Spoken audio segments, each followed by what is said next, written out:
with that, let's jump into the key proposals in Project 2025 as it relates to the VA. Now, there's 4 of them. Let's jump into the first one.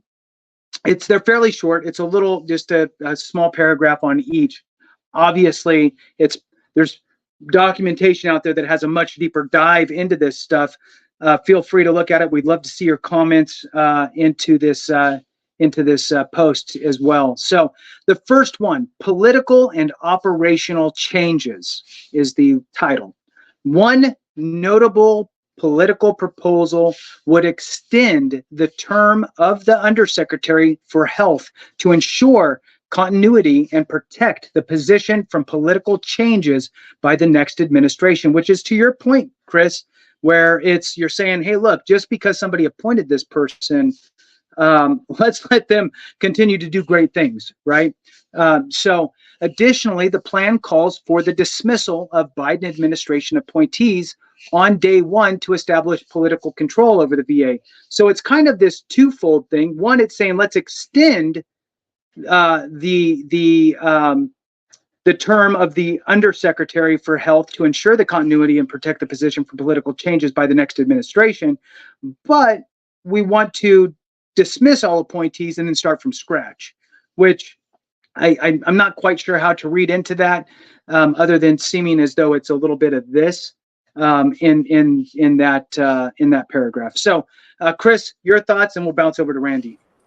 Yeah, look, I mean, in the business world, when you get acquired or, you have a PE firm that comes in, they generally have an idea for a business strategy, and you're a piece of that strategy, and they got to come in and take over, and they do things that are aligned to the acceleration of getting the outcomes on that business strategy. So this sounds very similar. It sounds like they have a very, a picture in mind. I think that picture is leveraging more, public partnership, more doctors that are non-VA doctors. Now, look, having had loved ones recently go through some pretty traumatic health scares,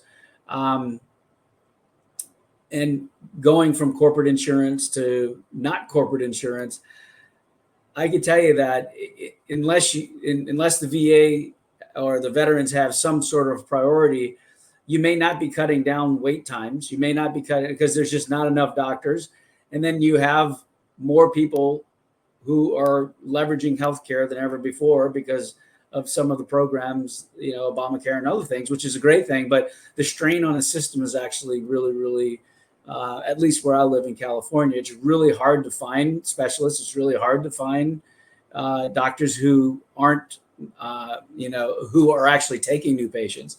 And it's really hard to find, folks that other than urgent care where you can go in and get, some rapid. So I just hope that as whoever comes in and whatever happens, we think about the impact in totality as opposed to just looking at I got a strategy and we know the strategy is going to work and we're going to implement everything. And then all of a sudden it doesn't work because they're not looking at some of these other, inputs to the entire situation.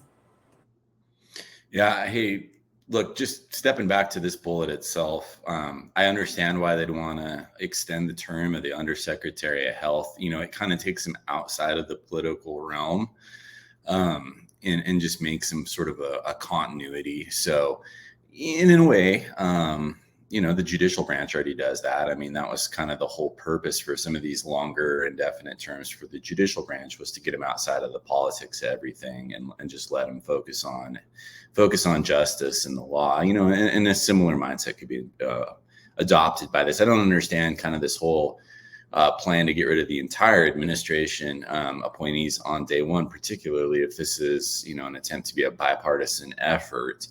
That's not going to go over well for about half of the people that are involved. But I'll leave that to the derivation of the watchers. You guys can let me know what you think about that. Back over to you, Jason.